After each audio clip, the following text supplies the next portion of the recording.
Plus 2 board എക്സാമിന് നമ്മുടെ CBSE board എക്സാമിന് ഫുൾ മാർക്ക് അല്ലെങ്കിൽ ഫുൾ A1 സ്കോർ ചെയ്യാൻ വേണ്ടി ദർശന അക്കാഡമിയുടെ ബ്രോഡ് ബസ്റ്റർ സീരീസ് നടന്നുകൊണ്ടിരിക്കുകയാണ്. അതിൽ നമ്മൾ ഇന്ന് പറയാൻ പോകുന്നത് ഫിസിക്സിന്റെ ഇമ്പോർട്ടൻ്റ് ആയിട്ടുള്ള ലാസ്റ്റ് 4 ചാപ്റ്റേഴ്സ് ആണ്. ഫിസിക്സിന്റെ revision, cursory glance for stellar score. Full mark score ചെയ്യാൻ വേണ്ടി നമുക്ക് ഈ ഒരു ലാസ്റ്റ് മൊമെന്റിൽ എന്തൊക്കെ കാര്യങ്ങൾ പഠിക്കണം, എന്തൊക്കെ കാര്യങ്ങൾ റിവൈസ് ചെയ്യണം. ഓക്കെ, അപ്പൊ ലാസ്റ്റ് 4 ചാപ്റ്റേഴ്സ് ആണ് നമ്മൾ ഇന്ന് ഡിസ്കസ് ചെയ്യാൻ പോകുന്നത്. ഏതൊക്കെയാ last 4 chapters? Dual nature, atom, nuclei, semi conductor electronics. അപ്പൊ ആദ്യം തന്നെ ഈ ചാപ്റ്ററിൽ നിന്നൊക്കെ എത്ര മാർക്കിനുള്ള ക്വസ്റ്റ്യൻ ചോദിക്കുമെന്ന് നോക്കാം. ഓരോ ചാപ്റ്ററിന്റെയും സ്കോർ വെയിറ്റ് എത്രയൊക്കെയാണെന്നുള്ള കാര്യം നമുക്ക് നോക്കാം. ഓക്കെ, അതിൽ ഡ്യുവൽ നേച്ചർ, ആറ്റം, ന്യൂക്ലിയൈ ഈ 3 ചാപ്റ്ററിൽ നിന്നും 4 മാർക്കാണ് ക്വസ്റ്റ്യൻസ് വരുന്നത്. അതുപോലെ ലാസ്റ്റ് ചാപ്റ്റർ ആയിട്ടുള്ള സെമി കണ്ടക്ടർ ഇലക്ട്രോണിക്സിൽ നിന്നും സ്കോർ വെയിറ്റ് നോക്കിക്കേ, 7 മാർക്കുണ്ട്. 7 മാർക്ക് നമുക്ക് ഈസി ആയിട്ട് സ്കോർ ചെയ്യാം. 7 മാർക്കും ഈ 3 ചാപ്റ്റേഴ്സിലെ 4 മാർക്ക് വീതവും നമുക്ക് ഈസി ആയിട്ട് സ്കോർ ചെയ്യാം. ഓക്കെ, അതിന് വേണ്ടിയിട്ട് കുറച്ച് ഇമ്പോർട്ടൻ്റ് ആയിട്ടുള്ള കൺസെപ്റ്റുകൾ നമ്മൾ നോക്കാൻ പോവാം, റിവൈസ് ചെയ്യാൻ പോവാം. നമ്മൾ ഓൾറെഡി പഠിച്ചു, ഇനി നമ്മൾ ഒന്നും കൂടി അതൊന്ന് റിവിഷൻ ചെയ്യാൻ പോവാം, ഒരു ക്വിക്ക് റിവിഷൻ. അതിൽ നമ്മൾ ആദ്യം ഡിസ്കസ് ചെയ്യാൻ പോകുന്ന chapter dual nature of radiation and matter. ഈ ചാപ്റ്ററിൽ നിന്നും പ്രീവിയസ് ഇയർ ബോർഡ് എക്സാമിൽ റിപ്പീറ്റഡ് ആയിട്ട് ചോദിച്ചിരിക്കുന്ന ഒരു ഏരിയയാണ് ഫോട്ടോ ഇലക്ട്രിക് എഫക്റ്റ്. എന്തായിരുന്നു ഫോട്ടോ ഇലക്ട്രിക് എഫക്റ്റ്? വേഗം ഒന്ന് ഓർത്ത് നോക്കി. ലൈറ്റ് ഒരു പർട്ടിക്കുലർ ഫ്രീക്വൻസിനേക്കാളും ഫ്രീക്വൻസി ഉള്ള ലൈറ്റ്, ആ പർട്ടിക്കുലർ ഫ്രീക്വൻസിനെ നമ്മൾ എന്താ പറയുന്നത്? Threshold frequency. ത്രെഷോൾഡ് ഫ്രീക്വൻസിനേക്കാളും കൂടുതൽ ഫ്രീക്വൻസി ഉള്ള ലൈറ്റ് വന്ന് ഒരു മെറ്റൽ സർഫസിൽ വീഴുമ്പം മെറ്റൽ സർഫസിൽ നിന്നും ഇലക്ട്രോൺസ് എമിറ്റ് ചെയ്യും. This phenomenon is known as photo electric effect. എന്താണ് ഫോട്ടോ ഇലക്ട്രിക് എഫക്റ്റ് എന്ന് ചോദിച്ചാൽ എന്തെഴുതണം? When radiations of suitable frequency incident on a metal surface, electrons are emitted. These electrons are known as photoelectrons. ഇന്ന് നമുക്കറിയാം electrons flow ചെയ്ത് കഴിഞ്ഞാൽ current ഉണ്ടാവും. അപ്പോൾ ഫോട്ടോ ഇലക്ട്രോൺസ് ഫ്ലോ ചെയ്യുവാണെന്നുണ്ടെങ്കിലോ ഫോട്ടോ കറണ്ട് ഉണ്ടാവും. ഓക്കെ, അതിന്റെ എക്സ്പെരിമെന്റൽ സെറ്റപ്പ് ആണ് നിങ്ങൾ ഈ ചെറിയൊരു വീഡിയോയിൽ കാണുന്നത്. ഈ എക്സ്പെരിമെന്റ് ചെയ്തതാരാ? ലെനാർഡും ഹോൾവാക്സും. ആരാ ഈ ഫോട്ടോ ഇലക്ട്രിക് എഫക്റ്റ് എന്ന് പറയുന്ന ഫിനോമിനൻ കണ്ടുപിടിച്ചത് ഹെൻറിച്ച് ഹെഡ്സ് ആണ്. ഓക്കെ, അപ്പൊ നമുക്ക് ആ എക്സ്പെരിമെന്റിന്റെ കുറച്ച് ഒബ്സർവേഷൻസ് നോക്കാം. ഇമ്പോർട്ടൻ്റ് ആയിട്ടുള്ള ഒരു ടോപ്പിക്കാണ് ഒബ്സർവേഷൻസ് അല്ലെങ്കിൽ experimental study of photo electric effect. അപ്പൊ ആദ്യം നമ്മൾ ചെയ്യാൻ പോകുന്നത് ഈ ഫോട്ടോ കറണ്ട് എങ്ങനെയൊക്കെ ഇൻക്രീസ് ചെയ്യാം. ഫോട്ടോ കറണ്ട് ഇൻക്രീസ് ചെയ്യണമെന്നുണ്ടെങ്കിൽ വന്ന് വീഴുന്ന ലൈറ്റിന്റെ ഇന്റൻസിറ്റി ഇൻക്രീസ് ചെയ്യണം. ഇൻസിഡന്റ് ലൈറ്റിന്റെ ഇന്റൻസിറ്റി ഇൻക്രീസ് ചെയ്യുവാണെന്നുണ്ടെങ്കിൽ, ഇന്റൻസിറ്റി കൂടുതലാണെന്നുണ്ടെങ്കിൽ ഇവിടുന്നും എമിറ്റ് ചെയ്യുന്ന മെറ്റൽ സർഫസിൽ നിന്നും എമിറ്റ് ചെയ്യുന്ന നമ്പർ ഓഫ് ഫോട്ടോ ഇലക്ട്രോൺസ് കൂടും. Thus photo current increases. നമുക്ക് ഗ്രാഫ് വരയ്ക്കാം. ഇന്റൻസിറ്റിയും ഫോട്ടോ കറണ്ടും തമ്മിൽ ഗ്രാഫ് വരയ്ക്കുമ്പം നമുക്കൊരു ലീനിയർ ഗ്രാഫ് കിട്ടും. വിച്ച് മീൻസ് ഇന്റൻസിറ്റി എന്ന് പറയുന്നത് ഇൻക്രീസ് ചെയ്ത് കഴിഞ്ഞാൽ ഫോട്ടോ കറണ്ട് കൂടും. Photo current depends on intensity of incident light. Very very important ആണ്.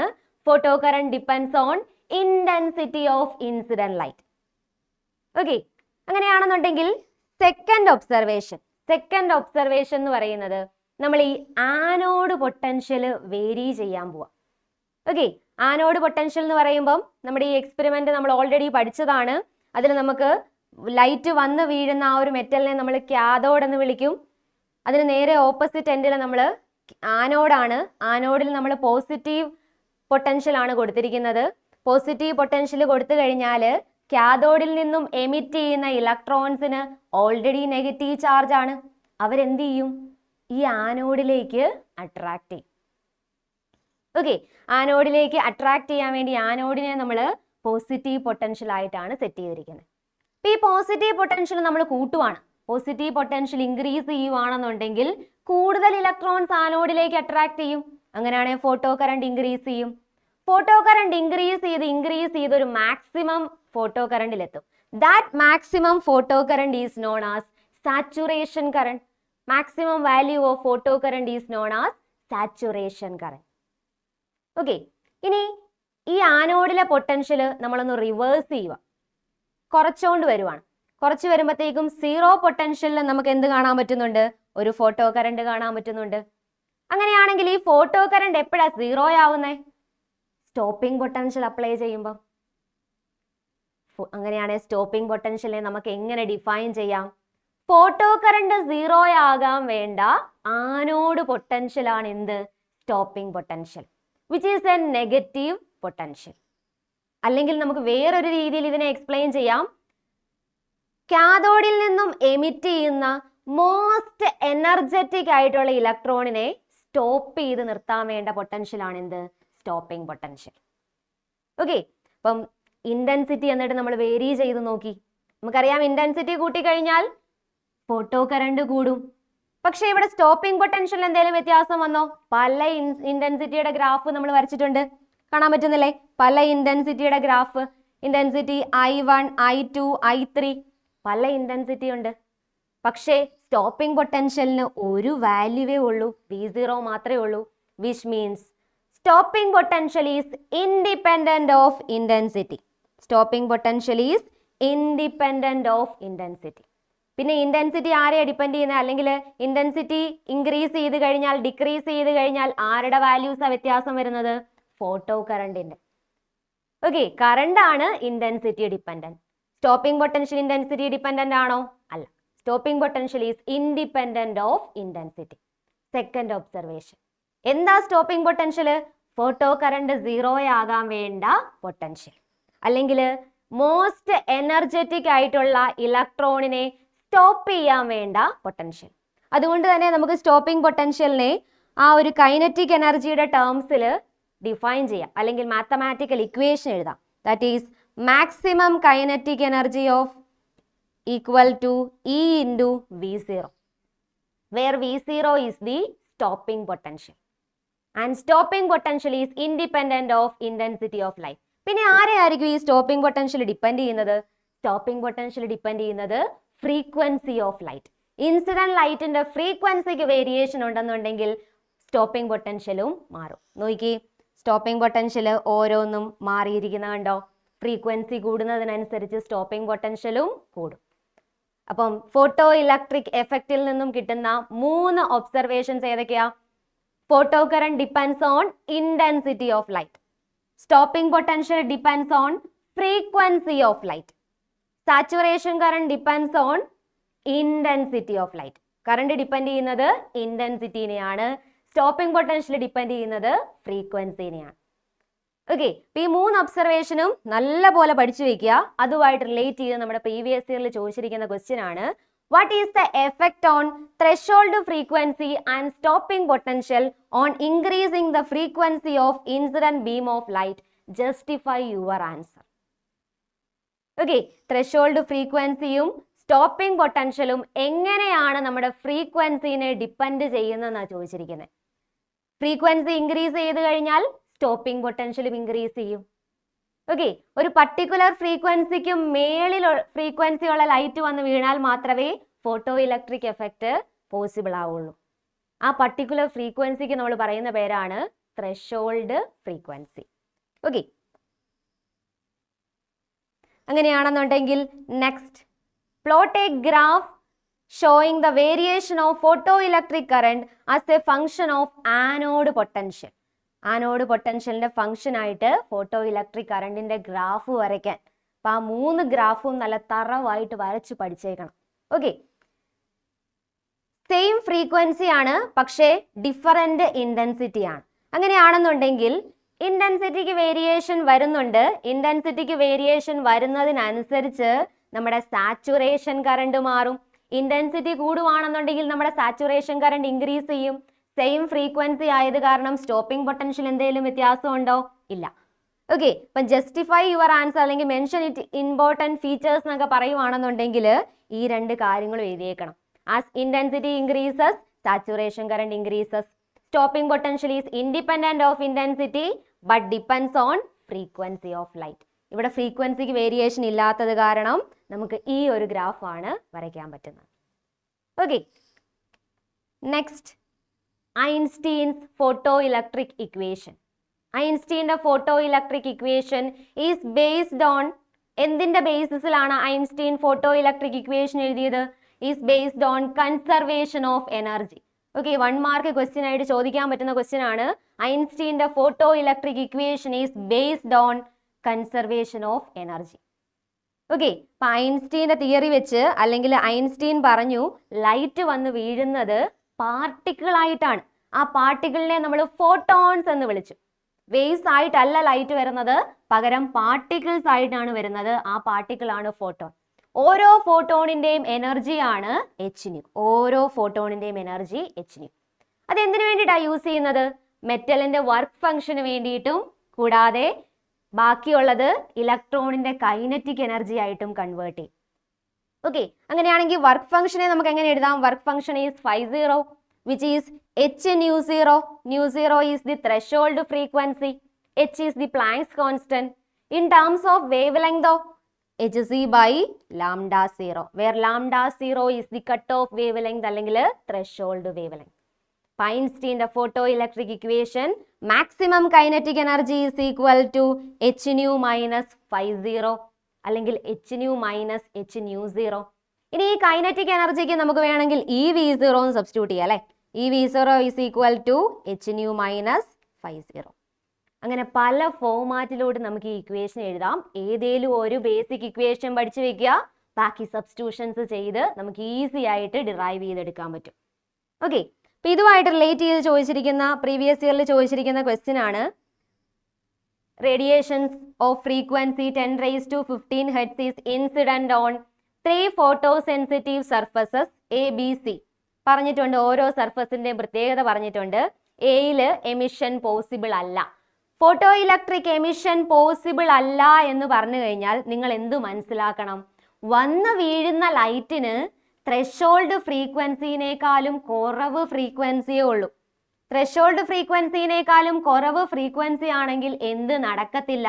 ഫോട്ടോ ഇലക്ട്രിക് എഫക്റ്റ് നടക്കത്തില്ല. അപ്പോൾ ഫസ്റ്റ് സർഫസിൽ എന്ത് നടക്കത്തില്ല? ഫോട്ടോ ഇലക്ട്രിക് എമിഷൻ നടക്കത്തില്ല. വിച്ച് മീൻസ് ഇൻസിഡന്റ് ലൈറ്റിന്റെ ഫ്രീക്വൻസി എന്ന് പറയുന്നത് ലെസ് ദാൻ ത്രെഷോൾഡ് ഫ്രീക്വൻസി ആണ്. രണ്ടാമത് പറഞ്ഞിരിക്കുന്നത് ഫോട്ടോ എമിഷൻ ഒക്വർ ചെയ്യും, പക്ഷേ ഫോട്ടോ ഇലക്ട്രോൺസിന് എന്തില്ല? കൈനറ്റിക് എനർജി ഇല്ല. ഐൻസ്റ്റീന്റെ ഫോട്ടോ ഇലക്ട്രിക് ഇക്വേഷൻ വെച്ച് മിച്ചമുള്ള എനർജി, ബാലൻസ് എനർജിയാണ് എന്തായിട്ട് കൺവേർട്ട് ചെയ്യുന്നത്? ഇലക്ട്രോണിന്റെ കൈനറ്റിക് എനർജി ആയിട്ട് കൺവേർട്ട് ചെയ്യുന്നത്. അപ്പൊ ഇവിടെ കൈനറ്റിക് എനർജി ഇല്ല എന്നാ പറയുന്നത്. അങ്ങനെയാണെങ്കിൽ വന്നു വീഴുന്ന ലൈറ്റിന്റെ എനർജി ഫുള്ളും എന്തിനു വേണ്ടി യൂസ് ചെയ്തു? വർക്ക് ഫംഗ്ഷന് വേണ്ടി യൂസ് ചെയ്തു. എങ്കിലും നമുക്ക് പറയാം nu equal to nu0. Incident ലൈറ്റിന്റെ frequency equal to threshold frequency. ഇനി അങ്ങനെയല്ല മൂന്നാമത്തെ കേസിൽ എമിറ്റ് ചെയ്ത ഫോട്ടോ ഇലക്ട്രോൺസിന് കൈനറ്റിക് എനർജി ഉണ്ട്. ദെൻ വന്നു വീഴുന്ന ലൈറ്റിന്റെ ഫ്രീക്വൻസി എന്ന് പറയുന്നത് ഗ്രേറ്റർ ദാൻ ത്രെഷോൾഡ് ഫ്രീക്വൻസി. അപ്പോൾ ഈ ഒരു ഇക്വേഷൻ വെച്ച് നിങ്ങൾ കറക്റ്റ് ആയിട്ട് ഡിറൈവ് ചെയ്തെടുക്കാൻ പറ്റും. ഇനി എപ്പോഴെങ്കിലും കൈനറ്റിക് എനർജി നെഗറ്റീവ് ആകുമോ? Kinetic energy is always a positive number. ഒരിക്കലും അത് എന്താവത്തില്ല? നെഗറ്റീവ് ആകത്തില്ല. ഓക്കെ, നെക്സ്റ്റ് വീണ്ടും ഐൻസ്റ്റീന്റെ ഫോട്ടോ ഇലക്ട്രിക് ഇക്വേഷൻ വെച്ച് ചോദിച്ചിരിക്കുന്ന ക്വസ്റ്റ്യൻ ആണ് stopping potential for a given surface change if frequency of incident radiations were increased, intensity of incident radiation were decreased. Stopping potential ആണ് ചോദിച്ചിരിക്കുന്നത്. Stopping potential depends on frequency of light and which is independent of intensity of light. Okay, നമ്മൾ പഠിച്ച same concept തന്നെ. അതുപോലെ മറ്റൊരു question ആണ് നോക്കി, increase in the intensity of radiation causing photo electric emission from A surface does not affect the maximum kinetic energy of photoelectrons. Explain. Intensity കൂട്ടിക്കഴിഞ്ഞാൽ kinetic എനർജിക്ക് വ്യത്യാസമൊന്നും വരത്തില്ല, അല്ലെങ്കിൽ കൈനറ്റിക് എനർജിനെ ഡിപ്പെൻഡ് ചെയ്യത്തില്ല. നമുക്ക് ഐൻസ്റ്റീൻ്റെ ഫോട്ടോ ഇലക്ട്രിക് ഇക്വേഷൻ വെച്ച് ഡയറക്റ്റ് ആയിട്ട് എഴുതാം. Maximum kinetic energy is equal to h nu minus φ0. ആ ഇക്വേഷനകത്ത് എന്തെങ്കിലും ഇന്റൻസിറ്റിയുടെ ടേം ഉണ്ടോ? ഇല്ല. വിച്ച് മീൻസ് ഇന്റൻസിറ്റി കൈനറ്റിക് എനർജിനെ ഡിപ്പെൻഡ് ചെയ്യുന്നുണ്ടോ? ഇല്ല. ഇന്റൻസിറ്റി എത്രയാണെങ്കിലും കൈനറ്റിക് എനർജിക്ക് വ്യത്യാസമൊന്നുമില്ല. ഫ്രീക്വൻസി മാറിയാൽ മാത്രമേ എന്ത് മാറത്തുള്ളൂ? കൈനറ്റിക് എനർജിക്ക് വ്യത്യാസം വരത്തുള്ളൂ. അങ്ങനെയാണെങ്കിൽ സെക്കൻഡ് പാർട്ടിൽ നമ്മളോടൊരു പ്രോബ്ലം ആണ് ചോദിച്ചിരിക്കുന്നത്. നോക്കിയേ, photon emitted during the de excitation from the first excited level. ആറ്റവുമായിട്ട് കണക്ട് ചെയ്താണ് നമ്മളോട് ചോദിച്ചിരിക്കുന്നത്. ഫസ്റ്റ് എക്സൈറ്റഡ് ലെവൽ ഏതാടാ മക്കളെ? First excited level n=2 state ആണ് നമ്മുടെ first excited level. Okay, to the ground state. Ground state എന്ന് പറയുമ്പോൾ n=2 ആണ് first excited state. Ground state എന്ന് പറയുന്നത് n=1 ആണ്. അപ്പം 2ൽ നിന്ന് 1ലേക്ക് ട്രാൻസിഷൻ നടക്കുകയാണ്. 2ൽ നിന്ന് 1ലേക്ക് ട്രാൻസിഷൻ നടക്കുമ്പോൾ എമിറ്റ് ചെയ്യുന്ന എനർജി എത്രയാ? 10.2 ഇലക്ട്രോൺ വോൾട്ട്. ഓക്കെ, അങ്ങനെയാണെന്നുണ്ടെങ്കിൽ calculate the work function of the cathode. Work function കണ്ടുപിടിക്കാനാണ് പറഞ്ഞിരിക്കുന്നത്. നമുക്ക് ഡയറക്റ്റ് എഴുതാം. ഈ V0 = hν - φ0. V0 നമുക്ക് തന്നിട്ടുണ്ട്. ഈ V0 നമുക്ക് തന്നിട്ടുണ്ട് 5 ഇലക്ട്രോൺ വോൾട്ട് ആണ്. നമുക്ക് φ0 ഡയറക്റ്റ് കണ്ടുപിടിക്കാം. φ0 = ഈ V0 മൈനസ് hν.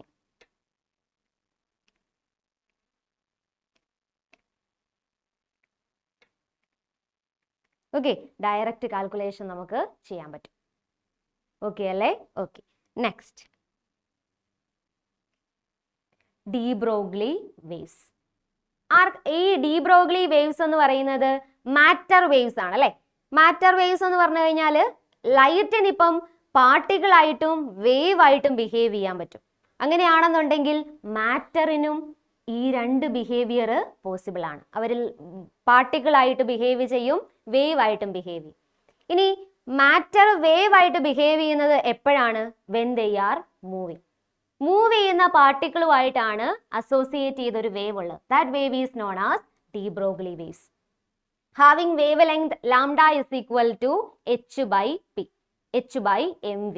അല്ലെങ്കിൽ ഈ ഇക്വേഷനെ നമുക്ക് പല ഫോമാറ്റിലോട്ട് കൺവേർട്ട് ചെയ്യാം. എങ്ങനെയാ പല ഫോമാറ്റിലോട്ട് കൺവേർട്ട് ചെയ്യുന്നത്? λ = h/p, p നെ നമുക്ക് mv എന്ന് സബ്സ്റ്റിറ്റ്യൂട്ട് ചെയ്യാം. അല്ലെങ്കിൽ h/√2mE എന്ന് എഴുതാം. അതുപോലെ in terms of potential h/√2mqv. ഈ ഫോമാറ്റിലോട്ടൊക്കെ നമുക്ക് കൺവേർട്ട് ചെയ്യണം. ഈ ഫോമാറ്റ് എല്ലാം നിങ്ങൾ പഠിച്ചു വെച്ചിരിക്കണം. കാരണം ഇതുമായിട്ട് റിലേറ്റ് ചെയ്ത് നമുക്ക് ഇഷ്ടം പോലെ ക്വസ്റ്റ്യൻസ് ചോദിക്കാറുണ്ട്. ഓക്കെ, അപ്പം അതുമായിട്ട് റിലേറ്റ് ചെയ്തിട്ടുള്ള ഒരു ക്വസ്റ്റ്യൻ ആണ്, how will the D Broglie wave length associated with an electron B affected when the velocity of electron decreases. നമുക്കറിയാം വെലോസിറ്റി എന്ന് പറയുന്നത് ഇൻവേഴ്സ്ലി പ്രപ്പോർഷണൽ ആണ്. അങ്ങനെയാണെന്നുണ്ടെങ്കിൽ വെലോസിറ്റി ഡിക്രീസ് ചെയ്യുവാണെങ്കിൽ വേവ് ലെങ്ത് ഇൻക്രീസ് ചെയ്യും. Accelerating potential is increased. Accelerating potential increase ചെയ്ത് കഴിഞ്ഞാലോ wave length increase ചെയ്യും. Okay, next. അപ്പം ഡ്യുവൽ നേച്ചറിൽ നിന്നും ഫോട്ടോ ഇലക്ട്രിക് എഫക്റ്റ് നല്ല തറവായിട്ട് പഠിച്ചിട്ട് പോകണം. ഈ പറഞ്ഞ കാര്യങ്ങൾ, ആ ഫോട്ടോ ഇലക്ട്രിക് എഫക്റ്റ് എന്താണ്, അതിൻ്റെ ഒബ്സർവേഷൻസ്, കാര്യങ്ങളെല്ലാം നല്ല തറവായിട്ട് പഠിച്ചിട്ട് പോകണം. അങ്ങനെയാണെന്നുണ്ടെങ്കിൽ നമുക്ക് ആ ചാപ്റ്ററിൽ നിന്നുള്ള 4 മാർക്കും സ്കോർ ചെയ്യാൻ പറ്റും. അടുത്ത ഒരു ഇമ്പോർട്ടൻറ്റ് ചാപ്റ്റർ അല്ലെങ്കിൽ ഒരു സിമ്പിൾ ചാപ്റ്റർ ആണ് ആറ്റംസ്. വളരെ കുറച്ച് കൺസെപ്റ്റ് മാത്രമേ പഠിക്കാനുള്ളൂ. Rutherford alpha ray scattering experiment അല്ലെങ്കിൽ റൂദർഫോർഡിന്റെ ആറ്റം മോഡലും ബോർ ആറ്റം മോഡലുമാണ് നമുക്ക് ഈ ചാപ്റ്ററിൽ പഠിക്കാനുള്ളത്. അതിൽ ഏറ്റവും കൂടുതൽ തവണ ക്വസ്റ്റ്യൻസ് ചോദിച്ചിരിക്കുന്നത് ബോർ ആറ്റം മോഡൽ റിലേറ്റ് ചെയ്തിട്ടാണ്. നമ്മൾ ഓൾറെഡി ഫസ്റ്റ് ഇയറിൽ കെമിസ്ട്രിയിൽ ഈ ചാപ്റ്റർ പഠിച്ചതാ, ഈ ഒരു കൺസെപ്റ്റുകളൊക്കെ പഠിച്ചതാ. അപ്പം നമുക്ക് ഓൾറെഡി കാര്യങ്ങളൊക്കെ അറിയാവുന്നതാണ്. അപ്പം ബോർ ആറ്റം മോഡലാണ് ഈ ഒരു ചാപ്റ്ററിൽ വെരി വെരി വെരി ഇമ്പോർട്ടൻ്റ് എന്ന് പറയാൻ പറ്റുന്ന ഒരു ടോപ്പിക്. കാരണം പ്രീവിയസ് ഇയറിൽ അതുപോലെ ക്വസ്റ്റ്യൻസ് ചോദിച്ചിട്ടുണ്ട് ബോർ ആറ്റം മോഡലുമായിട്ട് റിലേറ്റ് ചെയ്ത്. അതുകൊണ്ട് നമ്മൾ ബോർ ആറ്റം മോഡലിൽ നിന്ന് സ്റ്റാർട്ട് ചെയ്യുവാണ്. നമുക്കറിയാം ബോർ ആറ്റം മോഡൽ ഇൻട്രൊഡ്യൂസ് ചെയ്ത സമയത്ത് നീൽസ് ബോർ കുറച്ച് പോസ്റ്റുലേറ്റ്സുകൾ കൊണ്ടുവന്നു. 3 പോസ്റ്റുലേറ്റ്സ് ആണ് കൊണ്ടുവന്നിരിക്കുന്നത്. അത് 3ഉം അതുപോലെ തന്നെ നിങ്ങൾ എഴുതാൻ പഠിക്കണം. ആ സ്റ്റേറ്റ്മെന്റ് അതുപോലെ തന്നെ പഠിച്ചു വെക്കണം. അതിൽ ഫസ്റ്റ് സ്റ്റേറ്റ്മെന്റ് എന്താ പറയുന്നത്? Electron revolve in certain orbits. ആ ഓർബിറ്റിന്റെ പ്രത്യേകത എന്താ? ഓരോ ഓർബിറ്റിനും പർട്ടിക്കുലർ എനർജി ഉണ്ട്. ഓരോ ഓർബിറ്റിനും എനർജി ഉണ്ട്. ഇലക്ട്രോൺ ആ ഒരു ഓർബിറ്റിൽ കിടന്ന് റിവോൾവ് ചെയ്യുമ്പോൾ അത് എനർജി റേഡിയേറ്റ് ചെയ്യുന്നില്ല. ഓക്കെ, രണ്ടാമത്തെ പോസ്റ്റുലേറ്റ്സ് ആണ് ഈ ഓരോ സ്റ്റേബിൾ ഓർബിറ്റിനും ആംഗുലാർ മൊമെന്റം ഉണ്ട്. ആംഗുലാർ മൊമെന്റം എന്ന് പറയുന്നത് h/2πയുടെ ഇന്റഗ്രൽ മൾട്ടിപ്പിൾസ് ആണ്. ആംഗുലാർ മൊമെന്റത്തിന്റെ പ്രത്യേകത എന്താ? h/2πയുടെ ഇന്റഗ്രൽ മൾട്ടിപ്പിൾ ആണ്. അതുകൊണ്ട് തന്നെ നമുക്ക് എഴുതാം ഈ angular momentum which is represented by the letter L. L എന്ന് പറയുന്ന ലെറ്റർ വെച്ചിട്ടാണ് നമ്മൾ റെപ്രസെന്റ് ചെയ്യുന്നത്. L is equal to angular momentum of nth orbit equal to nh/2π. nh/2π എന്ന് നമുക്ക് സബ്സ്റ്റിറ്റ്യൂട്ട് ചെയ്യാം. Where n is equal to 1, 2, 3, 4. n-ന് ഓരോ ഓർബിറ്റിന്റെ number ആണ് 1, 2, 3, 4 വാല്യൂസ് നമുക്ക് സബ്സ്റ്റിറ്റ്യൂട്ട് ചെയ്യാം. ഇനി ഈ ഒരു ഇലക്ട്രോൺ എപ്പോഴാ എനർജി റേഡിയേറ്റ് ചെയ്യുന്നത്? when it makes a transition. Higher ലെവലിൽ നിന്നും ലോവർ ലെവലിലോട്ട് ഇലക്ട്രോൺ ട്രാൻസിഷൻ നടത്തുമ്പോഴാണ് എന്ത് സംഭവിക്കുന്നത്? എനർജി റിലീസ് ഉണ്ടാവുന്നത്. ഹയർ ഓർബിറ്റിൽ നിന്നും ലോവർ ഓർബിറ്റിലോട്ട് ഇലക്ട്രോൺ ട്രാൻസിഷൻ നടക്കുമ്പോഴാണ് എനർജി റിലീസ് ആക്ച്വലി ഉണ്ടാവുന്നത്. ഓക്കെ, അങ്ങനെയാണെന്നുണ്ടെങ്കിൽ നമുക്കതിൻ്റെ ഒരു മോഡൽ കണ്ടാലോ? സെന്ററിലിരിക്കുന്ന ആരാണ് മക്കളെ? സെന്ററിലിരിക്കുന്നത് ന്യൂക്ലിയേഴ്സ് ആണ്. ന്യൂക്ലിയേഴ്സിൻ്റെ അകത്ത് ന്യൂക്ലിയോൺസ് ആയിട്ടുള്ള പ്രോട്ടോണും ന്യൂട്രോണും ഉണ്ട്. അതിന് ചുറ്റും സർട്ടൻ ഓർബിറ്റുകളിലാണ് ഇലക്ട്രോൺ റിവോൾവ് ചെയ്യുന്നത്. ഈ ഓരോ ഓർബിറ്റിന്റെയും പ്രത്യേകത എന്താ? അവർക്ക് ഓരോരുത്തർക്കും ഡെഫിനിറ്റ് ആയിട്ടുള്ള എനർജി ഉണ്ട്. ആ എനർജി എത്രയാണെന്ന് നമ്മൾ വഴിയെ പറയും കേട്ടോ. ഓരോ ഓർബിറ്റിനും ഡെഫിനിറ്റ് ആയിട്ടുള്ള എനർജി ഉണ്ട്. അപ്പം ആ ഒരു പർട്ടിക്കുലർ ഓർബിറ്റിൽ റിവോൾവ് ചെയ്യുന്ന ഇലക്ട്രോൺ എന്ത് ചെയ്യത്തില്ല? എനർജി റേഡിയേറ്റ് ചെയ്യത്തില്ല. കൂടാതെ ഓരോ ഓർബിറ്റിനും പർട്ടിക്കുലർ ആംഗുലാർ മൊമെന്റം ഉണ്ട്. ഓരോ ഓർബിറ്റിന്റെയും ആംഗുലാർ മൊമെന്റം എന്ന് പറയുന്നത് ഇന്റഗ്രൽ മൾട്ടിപ്പിൾസ് ഓഫ് h/2π ആയിരിക്കും. ഓക്കെ, ഇനി എപ്പോഴാ ട്രാൻസിഷൻ നടക്കുന്നത്? ഹയർ എക്സൈറ്റഡ് സ്റ്റേറ്റിൽ നിന്നും ലോവർ സ്റ്റേറ്റിലേക്ക് ഒരു ഇലക്ട്രോൺ ട്രാൻസിഷൻ നടത്തുമ്പം എനർജി റിലീസ് ഉണ്ടാവും. ഓക്കെ, എത്രമാത്രമാ energy release? Suppose higher excited state EF ആണെന്ന് വിചാരിക്കുക, ലോവർ എക്സൈറ്റഡ് സ്റ്റേറ്റ് EI ആണെന്ന് വിചാരിക്കുക. ഇവർ തമ്മിലുള്ള എനർജി ഡിഫറൻസ് hν ആണ്. ഇത്രയും എനർജി എന്ത് ചെയ്യും? റേഡിയേറ്റ് ചെയ്യും, അല്ലെങ്കിൽ എമിഷൻ നടത്തും. ഓക്കെ ആണോ? ഓക്കെ, അങ്ങനെയാണെന്നുണ്ടെങ്കിൽ ഇതുമായിട്ട് റിലേറ്റ് ചെയ്ത് ക്വസ്റ്റ്യൻ ഡയറക്റ്റ് ചോദിച്ചിരിക്കുവാണ്. State 3 postulates of Bohr theory of hydrogen atom. Hydrogen ആറ്റത്തിന്റെ ബോർ തിയറി എന്ത് ചെയ്യാൻ? എക്സ്പ്ലെയിൻ ചെയ്യാൻ. ആ 3 പോസ്റ്റുലേറ്റ്സ് എന്ത് ചെയ്യാം? നമുക്ക് എഴുതാം. അപ്പം കറക്റ്റ് ആയിട്ട് ആ 3 പോസ്റ്റുലേറ്റ് എന്ത് ചെയ്യണം? പഠിച്ചിരിക്കണം. ഇനി ഇക്വേഷൻസ് ഉള്ള, ഇപ്പൊ ആംഗുലാർ മൊമെന്റത്തിന്റെ കേസിലൊക്കെ ആണെന്നുണ്ടെങ്കിൽ ഇക്വേഷൻ ഉണ്ട്, ഇക്വേഷനും കൂടെ എഴുതിയേക്കണം. ഇക്വേഷൻ എഴുതുമ്പോഴത്തേക്കും എന്നിന്റെ വാല്യൂസും നിങ്ങൾ എഴുതണം. ഓക്കെ, നെക്സ്റ്റ് അതിന്റെ സെക്കൻഡ് പാർട്ടായിട്ട് ചോദിച്ചിരിക്കുന്നത് find the angular momentum of an electron revolving in the second orbit in hydrogen atom. Second orbit എന്ന് പറയുമ്പോൾ n എത്ര വരും? ഇൻ സെക്കൻഡ് ഓർബിറ്റ് എന്നാണ് പറഞ്ഞിരിക്കുന്നത്. സെക്കൻഡ് ഓർബിറ്റിൽ n ഈക്വൽ ടു 2. സെക്കൻഡ് ഓർബിറ്റിൽ എന്നിന്റെ വാല്യൂ 2 ആണ്. അങ്ങനെയാണെന്നുണ്ടെങ്കിൽ ആംഗുലാർ മൊമെന്റം nh/2π ആണ്. എന്നിന് എന്ത് സബ്സ്റ്റിറ്റ്യൂട്ട് ചെയ്യാം? 2 സബ്സ്റ്റിറ്റ്യൂട്ട് ചെയ്യാം. അപ്പം 2h/2π എന്ന് വരും, വിച്ച് ഈസ് h/2π. ഈസി അല്ലേ? ആ ഒരു ആംഗുലാർ മൊമെന്റത്തിന്റെ വാല്യൂ മാത്രം അറിയുവാണെന്നുണ്ടെങ്കിൽ സെക്കൻഡ് പാർട്ട് ക്വസ്റ്റ്യൻ നമുക്ക് ചെയ്യാം. അപ്പം നിർബന്ധമായിട്ടും ആ 3 പോസ്റ്റുലേറ്റ്സും പഠിച്ചിരിക്കണം. അതുമായിട്ട് റിലേറ്റ് ചെയ്ത് വീണ്ടും ചോദിച്ചിരിക്കുന്ന ഒരു ക്വസ്റ്റ്യൻ ആണ് state the postulates of Bohr model of hydrogen atom. Hydrogen ആറ്റത്തിന്റെ ബോർ മോഡൽ വെച്ചിട്ടുള്ള ആ പോസ്റ്റുലേറ്റ്സ് ഉണ്ടല്ലോ, അതായത് ബോർ പോസ്റ്റുലേറ്റ്സ്, ആ ബോർ പോസ്റ്റുലേറ്റ്സ് 3 എഴുതാനാണ് പറഞ്ഞിരിക്കുന്നത്. വീണ്ടും ചോദിച്ചിരിക്കുകയാണ്. അപ്പം നമുക്ക് ആ സ്റ്റേറ്റ്മെന്റ് അതുപോലെ തന്നെ എഴുതാം. കൂടാതെ നമ്മളോട് അതിനകത്ത് ഒരു അഡീഷണൽ കാര്യം കൂടെ ചോദിച്ചിട്ടുണ്ട്, derive expression for Bohr radius. Okay, ഈ ഒരു പാർട്ട് നിങ്ങൾ വളരെ ഇമ്പോർട്ടൻ്റ് ആണ്, നിങ്ങൾ ശ്രദ്ധിക്കണം. ഒന്നെങ്കിൽ അവര് ബോർ റേഡിയസ് ഡിറൈവ് ചെയ്യാൻ ചോദിക്കും, അല്ലെങ്കിൽ വെലോസിറ്റി ഡിറൈവ് ചെയ്യാൻ ചോദിക്കും, അല്ലെങ്കിൽ കൈനറ്റിക് എനർജി ഡിറൈവ് ചെയ്യാൻ, അല്ലെങ്കിൽ ടോട്ടൽ എനർജി ഡിറൈവ് ചെയ്യാൻ വേണ്ടിയിട്ട് ചോദിക്കും. ഇത് 3 പ്രീവിയസ് ഇയറിൽ കണ്ടിന്യൂസ് ആയിട്ട് ചോദിക്കുന്ന കുറച്ച് ക്വസ്റ്റ്യൻസ് ആണ്. ഓക്കെ, പല രീതിയിലാണ് ചോദിക്കുന്നത്. എപ്പോഴും ഈ സെയിം സ്റ്റേറ്റ്മെന്റ് ആയിരിക്കണമെന്നില്ല, പല രീതിയിലായിരിക്കും ക്വസ്റ്റ്യൻസ് ചോദിക്കുന്നത്. അപ്പോൾ ആ ഡെറിവേഷൻ, നമ്മൾ ആ ബോർ മോഡൽ വെച്ചിട്ടുള്ള ആ ഒരു ഡെറിവേഷൻ നിങ്ങൾ എഴുതി പഠിച്ചിരിക്കണം.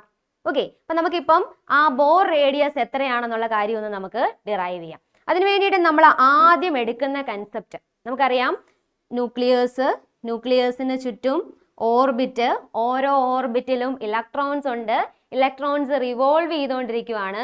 അങ്ങനെയാണെങ്കിൽ ആ ഇലക്ട്രോണിന്റെ മോഷൻ സർക്കുലാർ മോഷൻ ആണെന്ന് നമുക്ക് പറയാം. സർക്കുലാർ മോഷനിൽ ആക്ട് ചെയ്യുന്ന ഫോഴ്സ് ആണ് centripetal force, which is mv²/r. നമ്മൾ ഫസ്റ്റ് ഇയറിൽ പഠിച്ചതാ. ഓക്കെ, ഇനി ഇലക്ട്രോണിന് നെഗറ്റീവ് ചാർജ് ആണ്, ന്യൂക്ലിയസിന് പോസിറ്റീവ് ചാർജ് ആണ്. അപ്പൊ രണ്ട് ചാർജ്ഡ് പാർട്ടിക്കിൾസ് തമ്മിൽ എന്തുണ്ട്? ഫോഴ്സ് ഉണ്ട്. ആ ഫോഴ്സ് എന്ത് ഫോഴ്സാ? Coulombs electrostatic force. ഇവിടെ ഈ സെൻട്രിപെറ്റൽ ഫോഴ്സും കൂളോം ഫോഴ്സും എങ്ങനെയായിരിക്കും? സെയിം ആയിരിക്കും, ഒരുപോലെ ആയിരിക്കും. നമുക്ക് അവരെ ഇക്വേറ്റ് ചെയ്യാം. ഇക്വേഷൻസ് എഴുതാം. സെൻട്രിപെറ്റൽ ഫോഴ്സിന്റെ ഇക്വേഷൻ mv²/r. കൂളോം ഫോഴ്സിന്റെ ഇക്വേഷൻ 1/4πε0. ഹൈഡ്രജൻ ആറ്റം ആയതുകൊണ്ട് നമുക്ക് എന്ത് കൊടുക്കാം? ഇസഡിന് 1 എന്ന് കൊടുക്കാം. അപ്പൊ നമ്പർ ഓഫ് പ്രോട്ടോൺസ് ഒന്നേ ഉള്ളൂ, നമ്പർ ഓഫ് ഇലക്ട്രോൺസും ഒന്നേ ഉള്ളൂ. രണ്ടുപേരെയും കൂടെ ഞാൻ ഇ ആയിട്ട് റെപ്രസെന്റ് ചെയ്യുവാണ്, ചാർജ് ആയിട്ട് തന്നെ ചാർജ് ഇ ആയിട്ട് റെപ്രസെന്റ് ചെയ്യുവാണ്. അപ്പൊ നമുക്ക് എന്താണെന്ന് എഴുതാം? e²/r², where r is the distance between proton and electron. Okay, ഇതിൽ നിന്ന് നമുക്ക് ഓരോ ആറും കട്ട് ചെയ്ത് കളയാലോ? കളയാം. എന്നിട്ട് നമ്മളോട് റേഡിയസ് ആണ് ചോദിച്ചിരിക്കുന്നത്. അപ്പൊ റേഡിയസിന് നമുക്ക് എന്ത് ഇക്വേഷൻ എഴുതാം? 1/4πε0 e²/mv². ഓക്കെ, ഇനി v എത്രയാന്ന് നമുക്കറിയാവോ? ഇല്ല. അതിനു വേണ്ടിയിട്ട് നമ്മൾ എന്ത് ചെയ്യും? ആംഗുലാർ മൊമെന്റത്തിന്റെ ഡെഫിനിഷൻ എഴുതും. എന്താ ആംഗുലാർ മൊമെന്റത്തിന്റെ definition? Angular momentum of nth orbit is nh/2π. nh/2π. ഇനി നമ്മൾ ഫസ്റ്റ് ഇയർ ആംഗുലാർ മൊമെന്റത്തിന് ഇക്വേഷൻ പഠിച്ചിട്ടുണ്ട്, which is mvr. mvr = nh/2π. ഇതിൽ നിന്നും v നമുക്ക് എങ്ങനെ എഴുതാം? nh/2πmr. ഓക്കെ, അപ്പൊ ഈ വാല്യൂ ഇവിടെ സബ്സ്റ്റിറ്റ്യൂട്ട് ചെയ്തല്ലേ? സബ്സ്റ്റിറ്റ്യൂട്ട് ചെയ്യാം. 1/4πε0 e²/m × nh/2πmr². ഓക്കെ, ഈ ഇക്വേഷൻ, ഈ ഒരു എക്സ്പ്രഷൻ നമ്മൾ സിംപ്ലിഫൈ ചെയ്യുമ്പോഴത്തേക്കും നമുക്ക് റേഡിയസിന്റെ ഇക്വേഷൻ കിട്ടും. Radius is equal to ε0 n² h²/πme². Okay, with that is radius is directly proportional to n². Radius is directly proportional to n². Okay, അപ്പം ഈ ഒരു ഡെറിവേഷൻ നല്ല പോലെ എഴുതി നിങ്ങൾ പഠിച്ചിരിക്കണം. പ്രീവിയസ് ഇയറിൽ പല തവണ ക്വസ്റ്റ്യൻ ചോദിച്ചിട്ടുണ്ട്. വേറൊരു ക്വസ്റ്റ്യൻ കാണിക്കാം. Use Bohr postulate to prove the nth radius അല്ലെങ്കിൽ radius of nth orbit of hydrogen atom is proportional to n². ഇപ്പം നമ്മൾ ചെയ്ത സെയിം ഡെറിവേഷൻ വേറൊരു ഫോമിൽ ചോദിച്ചിരിക്കുന്നു. ഓക്കെ, ഇപ്പം ചെയ്ത പോലെ തന്നെ നമുക്ക് ചെയ്യാം. അതുപോലെ തന്നെ സ്പീഡ് ചോദിച്ചിട്ടുണ്ട് ഇവിടെ. കണ്ടോ, സ്പീഡ് എന്ന് പറയുന്നത് വി കാൽക്കുലേറ്റ് ചെയ്യണം. വി കാൽക്കുലേറ്റ് ചെയ്യാൻ വേണ്ടി നമ്മൾ ആ ആറിന്റെ വാല്യൂ സബ്സ്റ്റിറ്റ്യൂട്ട് ചെയ്ത് കൊടുത്താൽ മതി. നമ്മൾ ഓൾറെഡി വി കാൽക്കുലേറ്റ് ചെയ്തു. ആംഗുലാർ മൊമെന്റത്തിന്റെ ഇക്വേഷൻ എഴുതി, അതിൽ ആറിന്റെ വാല്യൂ സബ്സ്റ്റിറ്റ്യൂട്ട് ചെയ്ത് കഴിഞ്ഞാൽ നമുക്ക് എന്ത് കിട്ടും? സ്പീഡ് കിട്ടും. സ്പീഡ് എന്ന് പറയുന്നത് inversely proportional to nth orbit അല്ലെങ്കിൽ നമ്പർ എത്രാമത്തെയാണോ അത്. ഓക്കെ, അപ്പോൾ ആ ഡെറിവേഷൻസ് നിങ്ങൾ അതുപോലെ തന്നെ എഴുതി നിർബന്ധമായിട്ടും പഠിച്ചിരിക്കണം. അങ്ങനെയാണെന്നുണ്ടെങ്കിൽ നമ്മളിപ്പം പറഞ്ഞു ഓരോ സ്റ്റേബിൾ ഓർബിറ്റിനും എനർജി ഉണ്ടെന്ന് പറഞ്ഞു. ആ എനർജി എന്ന് പറയുന്നത് -13.6 n² അത്രയും ഇലക്ട്രോൺ വോൾട്ട് ആയിരിക്കും. ഹൈഡ്രജൻ ആറ്റത്തിന്റെ കേസാണ് പറയുന്നത് കേട്ടോ. എനർജി എന്ന് പറയുന്നത് -13.6/n². എന്നിന് വാല്യൂസ് സബ്സ്റ്റിറ്റ്യൂട്ട് ചെയ്ത് കഴിഞ്ഞാൽ നമുക്ക് ഓരോ സ്റ്റേറ്റിലെയും എനർജി കാൽക്കുലേറ്റ് ചെയ്യാം. ഫസ്റ്റ് സ്റ്റേറ്റ് ആണെന്നുണ്ടെങ്കിൽ എത്ര കിട്ടും? ഫസ്റ്റ് സ്റ്റേറ്റ് ആണെന്നുണ്ടെങ്കിൽ ഫസ്റ്റ് സ്റ്റേറ്റ് എന്ന് പറയുന്നത്, മക്കളെ മറന്നുപോലെ, ഫസ്റ്റ് സ്റ്റേറ്റ് എന്ന് പറയുന്നത് ഗ്രൗണ്ട് സ്റ്റേറ്റ് ആണ്. n=1 എന്ന് പറയുന്നത് ഗ്രൗണ്ട് സ്റ്റേറ്റ് ആണ്, having energy -13.6 electron volt. Okay, n=1 എന്ന് പറയുന്നത് എന്ത് സ്റ്റേറ്റ് ആണ്? ഗ്രൗണ്ട് സ്റ്റേറ്റ് ആണ്. n=1 എന്ന് പറയുന്നത് ഗ്രൗണ്ട് സ്റ്റേറ്റ് ആണ്. ഓക്കെ, ഗ്രൗണ്ട് സ്റ്റേറ്റിന്റെ എനർജി ആണ് -13.6 ഇലക്ട്രോൺ വോൾട്ട്. അങ്ങനെയാണെങ്കിൽ n=2 n=2 എന്ന് പറയുന്നത് ഫസ്റ്റ് എക്സൈറ്റഡ് സ്റ്റേറ്റ് ആണ്. ഫസ്റ്റ് എക്സൈറ്റഡ് സ്റ്റേറ്റ് ആണ്. First excited state. മാറിപ്പോവരുത്. നമുക്ക് നമ്പർ ഓഫ് സ്പെക്ട്രൽ ലൈൻസ് ഒക്കെ ചോദിക്കുമ്പോഴത്തേക്കും പല കുട്ടികളും തെറ്റിക്കുന്ന ഒരു ഏരിയയാണിത്. n ഈക്വൽ ടു 1 എന്ന് പറയുന്നത് ഗ്രൗണ്ട് സ്റ്റേറ്റ് ആണ്. n ഈക്വൽ ടു 2 ആണ് ഫസ്റ്റ് എക്സൈറ്റഡ് സ്റ്റേറ്റ്. ഇപ്പം ക്വസ്റ്റ്യൻ കാണുമ്പം ഫസ്റ്റ് എക്സൈറ്റഡ് സ്റ്റേറ്റിൽ നിന്നും ഗ്രൗണ്ട് സ്റ്റേറ്റിലേക്ക് ട്രാൻസിഷൻ നടത്തി എന്ന് പറയുമ്പം സ്വാഭാവികമായിട്ട് നമ്മൾ ഫസ്റ്റിന് n ഈക്വൽ ടു 1ഉം ഗ്രൗണ്ടിന് n ഈക്വൽ ടു 0യും കൊടുക്കും. തെറ്റാണ്, അങ്ങനെ ചെയ്യരുത്. Okay, ground state n equal to 1, first excited state n equal to 2, second excited state n equal to 3. അതുപോലെ പഠിച്ചു വെക്കേണ്ട മറ്റൊരു ഇമ്പോർട്ടൻ്റ് ഇക്വേഷൻ ആണ് potential energy, kinetic energy, total energy തമ്മിലുള്ള റിലേഷൻ. ഓക്കെ, പൊട്ടൻഷ്യൽ എനർജി എന്ന് പറയുന്നത് 2 ടൈംസ് ടോട്ടൽ എനർജി ആണ്. അതുപോലെ കൈനറ്റിക് എനർജി എന്ന് പറയുന്നത് നെഗറ്റീവ് ഓഫ് ടോട്ടൽ എനർജി ആണ്. ഈ ഒരു റിലേഷൻ പഠിച്ചു വെക്കണം, കാരണം നമ്മുടെ പ്രീവിയസ് ഇയറിൽ ആ ഒരു റിലേഷനുമായിട്ട് റിലേറ്റ് ചെയ്തേണ്ട ക്വസ്റ്റ്യൻസ് ചോദിച്ചിട്ടുണ്ട്. Total energy of the electron തന്നിട്ടുണ്ട്, കൈനറ്റിക് എനർജി കണ്ടുപിടിക്കണം, പൊട്ടൻഷ്യൽ എനർജി കണ്ടുപിടിക്കണം. ഓക്കെ, അപ്പൊ അങ്ങനെ ക്വസ്റ്റ്യൻ ചോദിക്കുമ്പോൾ നമുക്ക് അവർ തമ്മിലുള്ള റിലേഷൻ അറിഞ്ഞിരിക്കണം. റിലേഷൻ അറിഞ്ഞെങ്കിൽ മാത്രമേ നമുക്ക് എന്ത് ചെയ്യാൻ പറ്റത്തുള്ളൂ, ഈ ഒരു ക്വസ്റ്റ്യന് നമുക്ക് ആൻസർ ചെയ്യാൻ പറ്റത്തുള്ളൂ. കൈനറ്റിക് എനർജി എന്ന് പറയുന്നത് നെഗറ്റീവ് ഓഫ് ടോട്ടൽ എനർജിയും പൊട്ടൻഷ്യൽ എനർജി എന്ന് പറയുന്നത് 2 times total എനർജിയുമാണ്.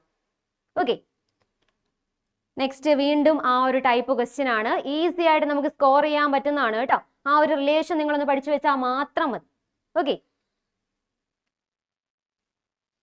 Bore model of hydrogen atom അല്ലെങ്കിൽ ബോർ ആറ്റം മോഡലാണ് ആറ്റം എന്ന് പറയുന്ന ചാപ്റ്ററിലെ മോസ്റ്റ് ഇമ്പോർട്ടൻറ്റ് ടോപ്പിക്. നിർബന്ധമായിട്ടും ബോറിന്റെ 3 പോസ്റ്റുലേറ്റും അതുപോലെ radius, velocity, total energy calculate ചെയ്യാനും പഠിച്ചിരിക്കണം. പ്രീവിയസ് ഇയറിൽ കണ്ടിന്യൂസ് ആയിട്ട് ചോദിക്കുന്ന കുറച്ച് ടോപ്പിക്സ് ആണത്. അപ്പോൾ ഈസി ആയിട്ട് നമുക്ക് ആ ചാപ്റ്ററിലെ 4 മാർക്കും സ്കോർ ചെയ്യാൻ പറ്റും. നെക്സ്റ്റ് നമ്മുടെ ഇമ്പോർട്ടൻറ്റ് ചാപ്റ്റർ ന്യൂക്ലിയയാണ്. ന്യൂക്ലിയയ്ക്കകത്തു നിന്ന് സ്ഥിരമായിട്ട് ചോദിക്കുന്ന 2 ക്വസ്റ്റ്യൻസ്. സ്ഥിരം എന്ന് പറഞ്ഞാൽ എല്ലാ വർഷവും കാണാറുള്ള കുറച്ച് ക്വസ്റ്റ്യൻസ് എന്ന് പറയുന്നത് നമ്മുടെ ന്യൂക്ലിയർ കോമ്പസിഷനുമായിട്ട് റിലേറ്റ് ചെയ്തും അതുപോലെ ന്യൂക്ലിയർ ഫിഷൻ പ്രോസസ്സുമായിട്ട് റിലേറ്റ് ചെയ്തിട്ടുള്ള ആ 2 പാർട്ടിൽ നിന്നാണ് കൂടുതൽ ക്വസ്റ്റ്യൻസും പ്രീവിയസ് ഇയറിൽ ചോദിച്ചിട്ടുള്ളത്. അപ്പൊ ഇത്തവണയും ചോദിക്കാൻ ചാൻസ് ഈ 2 ടോപ്പിക്കുകൾ തന്നെയാണ്. അപ്പൊ ന്യൂക്ലിയർ കോമ്പസിഷൻ പറയുമ്പം ഈ 3 കാര്യങ്ങൾ നിർബന്ധമായിട്ടും പഠിച്ചിരിക്കണം. Nuclear radius, nuclear volume, nuclear density compulsory ആയിട്ടും പഠിച്ചിരിക്കണം. ഓക്കെ, അതിൽ ന്യൂക്ലിയർ റേഡിയസും ന്യൂക്ലിയർ ഡെൻസിറ്റിയും സ്ഥിരമായിട്ട് ചോദിക്കുന്ന ക്വസ്റ്റ്യൻ ആണ്. Nuclear radius can be written as R equal to R0 a raised to 1/3. Okay, അപ്പൊ നിങ്ങളോട് ഒരു ക്വസ്റ്റ്യൻ ചോദിച്ച് ന്യൂക്ലിയർ റേഡിയസിന്റെ ക്വസ്റ്റ്യൻ ആണ്. നമ്മളപ്പോൾ എന്ത് ചെയ്യും? നമ്മളപ്പോൾ ന്യൂക്ലിയർ റേഡിയസിന്റെ ഇക്വേഷൻ എഴുതും. ഇക്വേഷൻ എഴുതിയാൽ മാത്രം പോരാ, എന്ത് ചെയ്യണം? അതിലെ ഓരോ ടേമും എന്താണ് റെപ്രസെന്റ് ചെയ്തിരിക്കുന്നതെന്ന് നിർബന്ധമായിട്ടും എഴുതണം. ഓക്കെ, കാരണം പേപ്പർ നോക്കുന്ന ടീച്ചറിന് ഫുൾ മാർക്ക് തരാൻ തോന്നണം. അതുപോലെ നീറ്റ് ആൻഡ് ക്ലീൻ ആയിരിക്കണം. നമ്മുടെ ആൻസർ അതുപോലെ പെർഫെക്റ്റ് ആയിരിക്കണം. ഒരു കാര്യം പോലും മിസ്സാവാൻ പാടില്ല. ഇക്വേഷൻ എഴുതിയാൽ നിർബന്ധമായിട്ടും ഇക്വേഷനിലെ ഓരോ ടേമും എന്താണെന്ന് എഴുതിയിരിക്കണം. Okay, nuclear radius R equal to R0 a raised to 1/3 where R0 എന്നായിരുന്നു മക്കളെ? 1.2 ഫെംറ്റോമീറ്റർ. ഈ ഫെംറ്റോമീറ്റർ എത്രയാ? 10⁻⁻15 മീറ്റർ ആണ് ഫെംറ്റോമീറ്റർ. ഓക്കെ, അതുപോലെ ക്യാപിറ്റൽ A റെപ്രസെന്റ് ചെയ്യുന്നത് എന്താണ്? Capital A is the mass number. Mass number എന്ന് പറയുന്നത് നമ്പർ ഓഫ് ന്യൂക്ലിയോൺസ്, പ്രോട്ടോണിന്റെയും ന്യൂട്രോണിന്റെയും കൂടെ ടോട്ടൽ നമ്പർ, അതാണ് മാസ് നമ്പർ.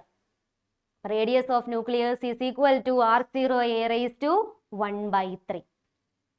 ഇനി നമ്മൾ എപ്പോഴും ഒരു ന്യൂക്ലിയസിനെ ഫോർ പ്രാക്ടിക്കൽ സ്റ്റഡി, പ്രാക്ടിക്കലി നമ്മൾ അതിനെ പഠിക്കാൻ വേണ്ടിയിട്ട് എപ്പോഴും അതിനെ ഒരു സ്പിയർ ആയിട്ടാണ് കൺസിഡർ ചെയ്യുന്നത്. അങ്ങനെയാണെങ്കിൽ നമുക്ക് സ്പിയറിന്റെ വോളിയം അറിയാം, 4/3 pi r cube. 4/3 pi r cube is the volume of a sphere. ആറിന് നമുക്ക് എന്ത് സബ്സ്റ്റിറ്റ്യൂട്ട് ചെയ്യാം? ന്യൂക്ലിയർ റേഡിയസിന്റെ വാല്യൂ സബ്സ്റ്റിറ്റ്യൂട്ട് ചെയ്യാം. സബ്സ്റ്റിറ്റ്യൂട്ട് ചെയ്യുമ്പോൾ നമുക്ക് കിട്ടും 4/3 pi r0 cube into a, which means volume is directly proportional to mass number. Volume of ഒരു ന്യൂക്ലിയസിന്റെ volume എന്ന് പറയുന്നത് directly proportional to mass number ആണ്. അങ്ങനെയാണെന്നുണ്ടെങ്കിൽ ന്യൂക്ലിയസിന്റെ ഡെൻസിറ്റി എന്ന് പറയുന്നത് മാസ് ബൈ വോളിയം ആണ് അല്ലെ? ന്യൂക്ലിയസിന്റെ ഡെൻസിറ്റി മാസ് ബൈ വോളിയം ആണ്. മാസ് എന്ന് പറയുന്നത് ആ ന്യൂക്ലിയസിന്റെ ടോട്ടൽ മാസ്. നമുക്കറിയാം എ നമ്പർ ഓഫ് ന്യൂക്ലിയോൺസ് ഉണ്ട്. ഓരോന്നിനും മാസ് എം ആണെന്നുണ്ടെങ്കിൽ, ഓരോന്നിന്റെയും മാസ് എം ആണെന്നുണ്ടെങ്കിൽ എം ഇൻറ്റു എ എന്ന് എഴുതാം. Divided by nuclear volume 4/3 pi R cube. ആറിന് നമുക്ക് എന്ത് സബ്സ്റ്റിറ്റ്യൂട്ട് ചെയ്യാം? R0a raised to 1/3 m into A divided by 4/3 pi R0 cube A. എയും നമുക്ക് കട്ട് ചെയ്ത് കളയാം. ബാക്കി ആ വാല്യൂസ് എല്ലാം നിങ്ങളൊന്ന് നോക്കിക്കേ. m which is a constant, 4/3 pi R0 cube which is again a constant. അതുകൊണ്ട് ന്യൂക്ലിയർ ഡെൻസിറ്റി എന്ന് പറയുന്നത് എന്താണ്? which is always a constant. അത് എപ്പോഴും എങ്ങനത്തെ വാല്യൂ ആണ്? ഒരു കോൺസ്റ്റന്റ് വാല്യൂ ആണ്. എലമെന്റ് മാറുന്നതിനനുസരിച്ച്, ന്യൂക്ലിയേഴ്സ് മാറുന്നതിനനുസരിച്ച് ഡെൻസിറ്റി മാറുമോ? ഇല്ല. ഓക്കെ, അപ്പൊ nuclear density is always a constant having value 2.9 into 10⁻17 kilogram per metre cube. അതിന്റെ ആ ഒരു ഓർഡർ ഉണ്ടല്ലോ, 10⁻17 എന്ന് പറയുന്ന ആ ഒരു ഓർഡർ, അത് MCQ ആയിട്ട് ചോദിക്കാറുണ്ട്. കാരണം നമുക്ക് മൾട്ടിപ്പിൾ ചോയ്സ് ക്വസ്റ്റ്യൻ ഉണ്ട്. മൾട്ടിപ്പിൾ ചോയ്സ് ക്വസ്റ്റ്യനിൽ ആ ഒരു ഓർഡർ ചോദിച്ചിട്ടുണ്ട്. ഓക്കെ, അപ്പൊ ആ ഒരു ഓർഡർ പഠിച്ചു വെച്ചേക്കണം. 10⁻17 അത്രമാത്രം ഡെൻസിറ്റി ഉണ്ട് ഓരോ ന്യൂക്ലിയേഴ്സിനും, which is independent of mass number. Mass നമ്പറിനെ ഡിപ്പെൻഡ് ചെയ്യുന്നില്ല. ഓക്കെ, അങ്ങനെയാണെന്നുണ്ടെങ്കിൽ ഇതുമായിട്ട് ചോദിച്ചിരിക്കുന്ന ക്വസ്റ്റ്യൻ ആണ്. അയണിന്റെ മാസ് നമ്പർ തന്നിട്ടുണ്ട്, അലുമിനിയത്തിന്റെ മാസ് നമ്പറും തന്നിട്ടുണ്ട്, റേഡിയസും തന്നിട്ടുണ്ട്. അങ്ങനെയാണെങ്കിൽ അയണിന്റെ റേഡിയസ് കണ്ടുപിടിക്കാൻ ഇങ്ങനത്തെ രണ്ട് കേസുകൾ പറയുവാണെങ്കിൽ എപ്പോഴും ഡിവൈഡ് ചെയ്ത് ചെയ്തോണം. ഓക്കെ, ഡിവൈഡ് ചെയ്യുമ്പോൾ ആ കോൺസ്റ്റൻസ് ഒക്കെ അങ്ങ് ക്യാൻസൽ ചെയ്ത് പോയിക്കോളും. അപ്പം കുഴപ്പമൊന്നുമില്ല. ബാക്കിയെല്ലാം നമ്മുടെ ന്യൂമറിക്കൽ കാൽക്കുലേഷൻസ് ആണ്. അപ്പം ക്യൂബ് റൂട്ട് എടുക്കാൻ പഠിച്ചിരിക്കണം. ക്യൂബ് റൂട്ട് ഇവിടെ രണ്ടുപേരുടെയാണ് എടുക്കേണ്ടത്, 125ന്റെയും 27ന്റെയും. 125ന്റെ ക്യൂബ് റൂട്ട് 5 ആണ്, 27ന്റെ ക്യൂബ് റൂട്ട് 3 ആണ്. ഓക്കെ, അങ്ങനെയാണെന്നുണ്ടെങ്കിൽ 4ന്റെ ക്യൂബ് എന്ന് പറയുന്നത് 64 ആണ്. 64 വരുവാണെന്നുണ്ടെങ്കിൽ ക്യൂബ് റൂട്ട് 4 എഴുതിക്കോണം. ഓക്കെ, അപ്പം കുറച്ച് നമ്പേഴ്സിന്റെ എങ്കിലും ക്യൂബ് റൂട്ട് നിങ്ങൾ പഠിച്ചു വെച്ചേക്കണം. ഓക്കെ, അങ്ങനെയാണെന്നുണ്ടെങ്കിൽ ന്യൂക്ലിയർ റേഡിയസിൽ നിന്നും ചോദിച്ച മറ്റൊരു question, size of A nucleus can be experimentally found. Experimentally നമുക്ക് സൈസ് കാൽക്കുലേറ്റ് ചെയ്യാം. അങ്ങനെയാണെങ്കിൽ ന്യൂക്ലിയർ റേഡിയസും മാസ് നമ്പറും തമ്മിലുള്ള റിലേഷൻ എഴുതാൻ. സൈസ് കാൽക്കുലേറ്റ് ചെയ്യുന്നത് നമ്മുടെ റൂദർഫോർഡിന്റെ ആൽഫ റേ സ്കാറ്ററിംഗ് എക്സ്പെരിമെന്റ് ഉപയോഗിച്ചാണ്. അങ്ങനെ നമ്മൾ size of the nucleus calculate ചെയ്തിരിക്കുന്നത് എത്രയാ? 10⁻⁻15 മീറ്റർ. ഓക്കെ, അതുപോലെ റേഡിയസും മാസ് നമ്പറും തമ്മിലുള്ള റിലേഷൻ എഴുതത്തില്ലേ? എഴുതാം. ഇപ്പം പറഞ്ഞിരിക്കുന്നത് നമ്മൾ ഇപ്പം ഡിറൈവ് ചെയ്ത ന്യൂക്ലിയർ ഡെൻസിറ്റീനെ, അതൊരു കോൺസ്റ്റന്റ് വാല്യൂ ആണ്.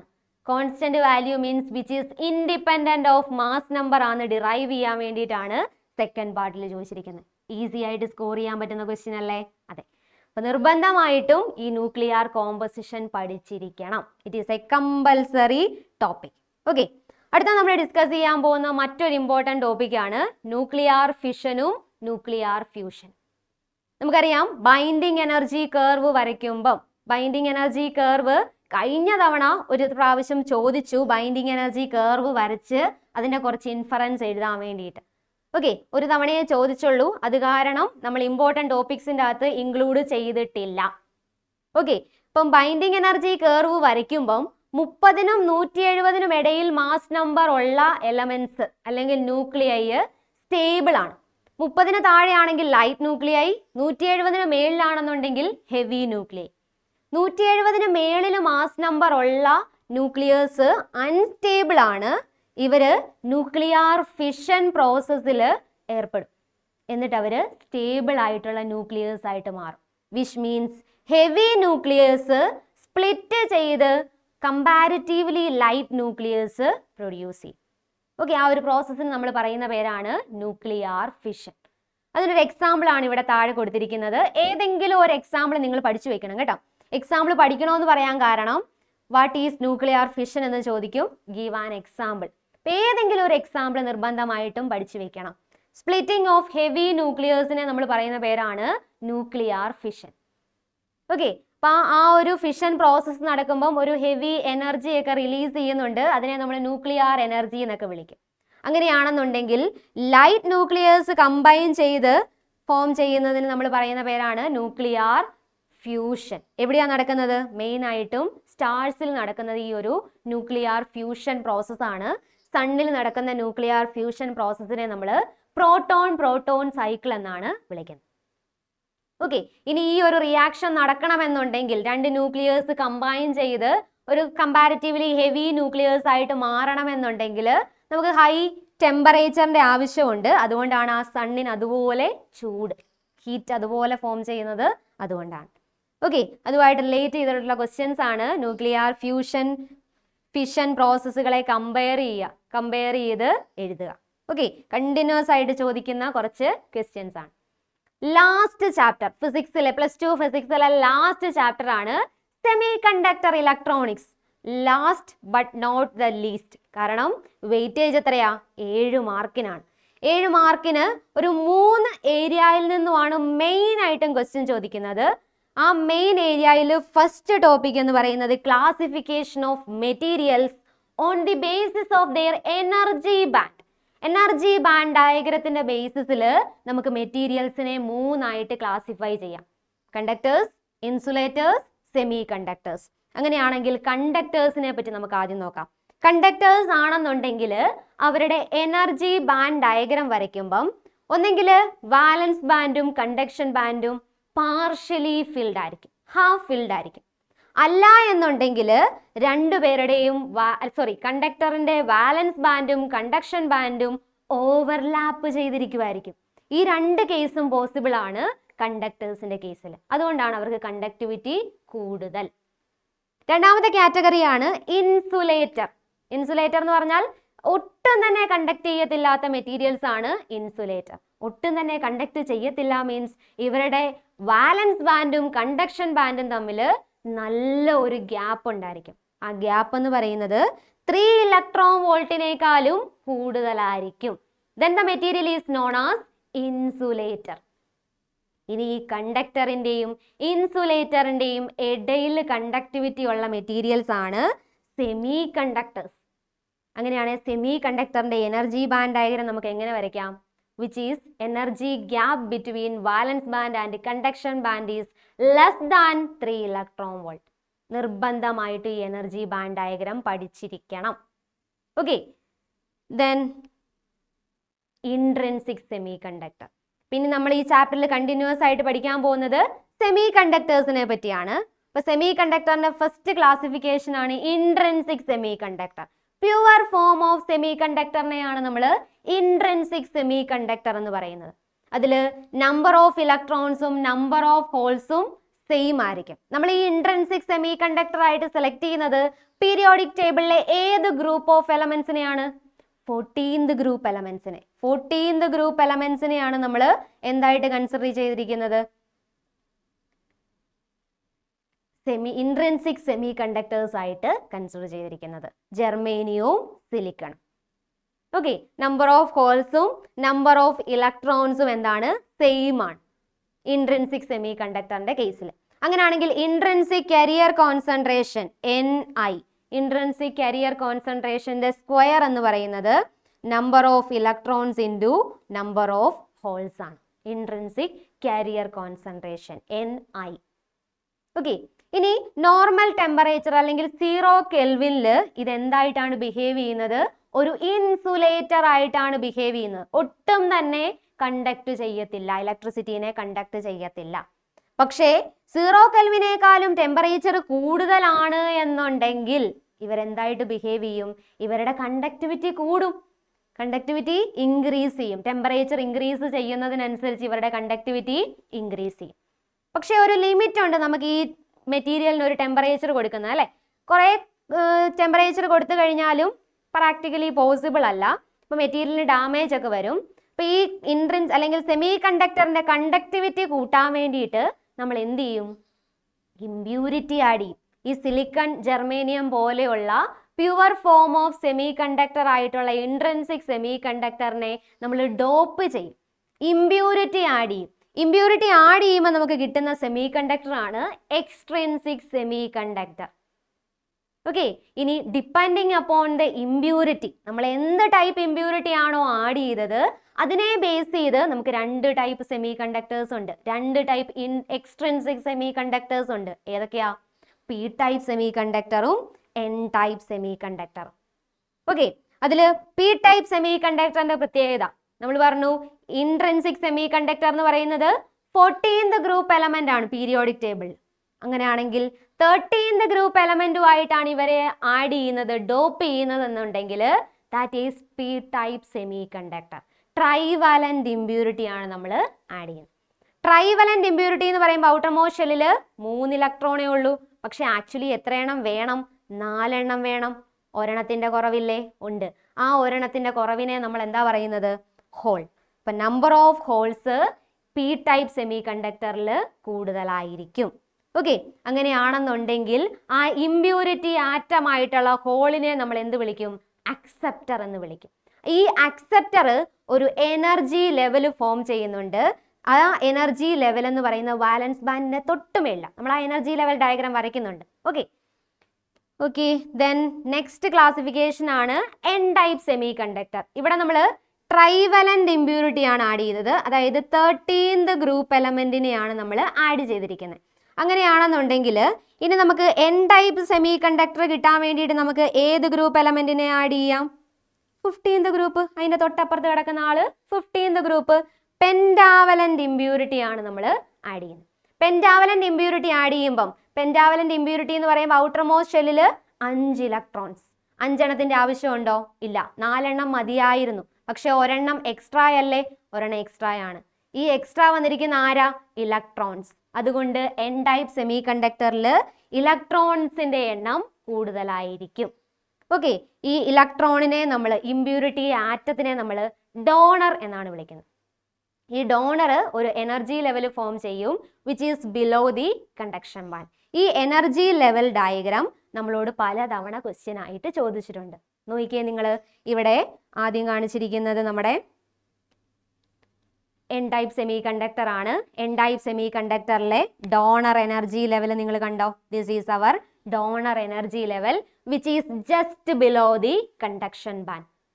ഓക്കെ, എൻ ടൈപ്പ് സെമി കണ്ടക്ടറിൽ ഡോണർ എനർജി ലെവൽ ആണ് which is just below the conduction band. P type സെമി കണ്ടക്ടറിൽ അക്സെപ്റ്റർ എനർജി ലെവൽ ആണ് which is just above the valence band. Valence ബാൻഡിന്റെ തൊട്ടുമേളിലാണ് അക്സെപ്റ്റർ എനർജി ലെവൽ. ഓക്കെ, ഇപ്പൊ ഈ എനർജി ഡയഗ്രാം വരച്ചു പഠിക്കണം, കമ്പൽസറി ആണ്. കാരണം വീണ്ടും പ്രീവിയസ് ഇയറിൽ ചോദിച്ചിരിക്കുന്ന ഒരു ക്വസ്റ്റ്യൻ ആണ്. കണ്ടോ? Name the extrinsic semiconductors formed when a pure germanium is doped with trivalent impurity. ജർമേനിയത്തിനെ ട്രൈവലന്റ് ഇമ്പ്യൂരിറ്റി ആയിട്ട് ആഡ് ചെയ്യുമ്പോൾ എന്ത് കിട്ടും? പി ടൈപ്പ് സെമി കണ്ടക്ടർ കിട്ടും. പെൻറ്റാവലന്റ് ഇമ്പ്യൂരിറ്റി ആയിട്ട് ആഡ് ചെയ്യുമ്പോൾ എന്ത് കിട്ടും? എൻ ടൈപ്പ് സെമി കണ്ടക്ടർ കിട്ടും. അങ്ങനെയാണെങ്കിൽ അവരുടെ എനർജി ബാൻഡ് വരയ്ക്കാൻ ഇപ്പം നമ്മൾ വരച്ച സെയിം ഫിഗർ. ഓക്കെ, പലതവണ ചോദിച്ചിട്ടുണ്ട്, കമ്പൽസറി ആയിട്ടും പഠിച്ചിരിക്കണം. അങ്ങനെയാണെന്നുണ്ടെങ്കിൽ why does the whole concentration reduce when pentavalent doping is increased? Pentavalent doping means N type semiconductor ആണ്. പെൻറ്റാവലന്റ് ഇമ്പ്യൂരിറ്റി ആഡ് ചെയ്ത് കഴിഞ്ഞാൽ കൂടുതൽ ഇലക്ട്രോൺസ് കിട്ടുന്നുണ്ട്. കൂടുതൽ ഇലക്ട്രോൺസ് കിട്ടുന്നുണ്ടെങ്കിൽ ഈ തെർമലി ജനറേറ്റഡ് ഹോളും ഈ ഇലക്ട്രോണും എന്ത് ചെയ്യും? റീകോമ്പിനേഷൻ നടക്കും. റീകോമ്പിനേഷൻ നടക്കുമ്പം സ്വാഭാവികമായിട്ടും ഹോളിന്റെ നമ്പർ എന്ത് ചെയ്യും? കുറയും. എളുപ്പമല്ലേ?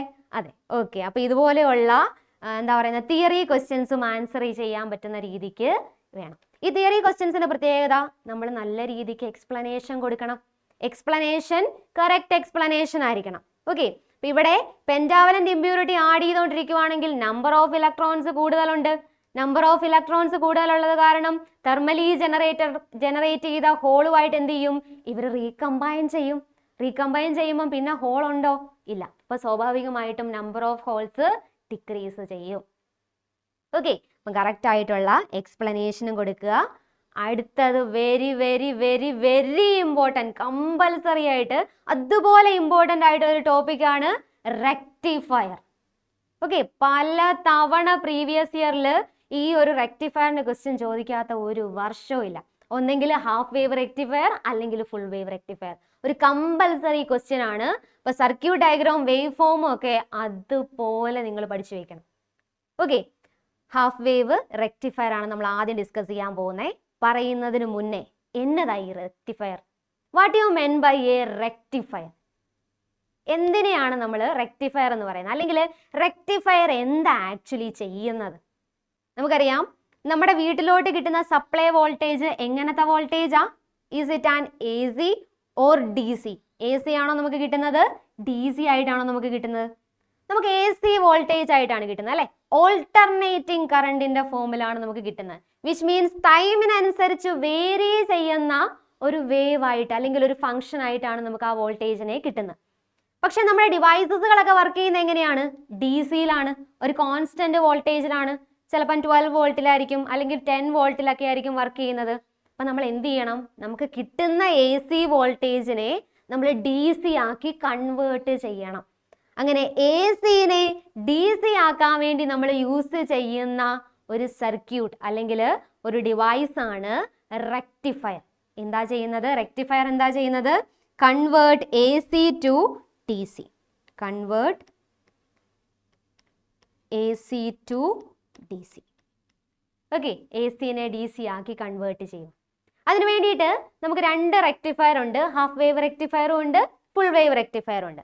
ഹാഫ് വേവ് റെക്ടിഫയർ മീൻസ് ആ ഒരു സർക്യൂട്ടിൽ ഒരു ഡയോഡേ ഉള്ളൂ. അപ്പം നിങ്ങൾക്ക് കൂടുതലും ഇതിനെ പഠിക്കാൻ പറ്റുന്നത്, കമ്പയർ ചെയ്താൽ പഠിക്കാൻ പറ്റുന്ന ഒരു ഡയോഡേ ഉള്ളൂ. ഡയോഡ് കണ്ടക്ട് ചെയ്യുന്നത് ഫോർവേഡ് ബയാസിലാണ്. അപ്പോൾ നമുക്ക് വീട്ടിലോട്ട് കിട്ടുന്നത് 230 വോൾട്ട് ആയിരിക്കും മിക്കവാറും കിട്ടുന്നത്. അത് ഡയറക്റ്റ്ലി നമുക്ക് ഡയോഡിലോട്ട് കൊടുക്കാൻ പറ്റത്തില്ല. നമ്മൾ ആ വോൾട്ടേജ് കുറച്ച് ഒരു സ്റ്റെപ്പ് ഡൗൺ ട്രാൻസ്ഫോമർ ഉപയോഗിച്ച് വോൾട്ടേജ് കുറച്ച് ഡയോഡിലോട്ട് കൊടുക്കും.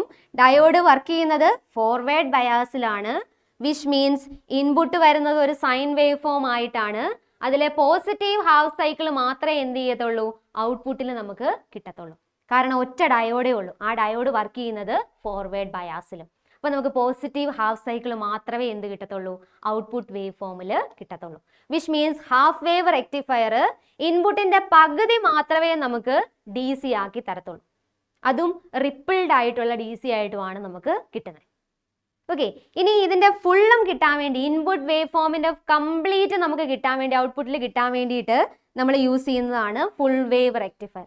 ഇവിടെ നോക്കിയേ, ഇവിടെ നമുക്ക് 2 ഡയോഡുണ്ട്, D1ഉം D2. ഈ 2 ഡയോഡും വർക്ക് ചെയ്യുന്നത് എങ്ങനെയാ?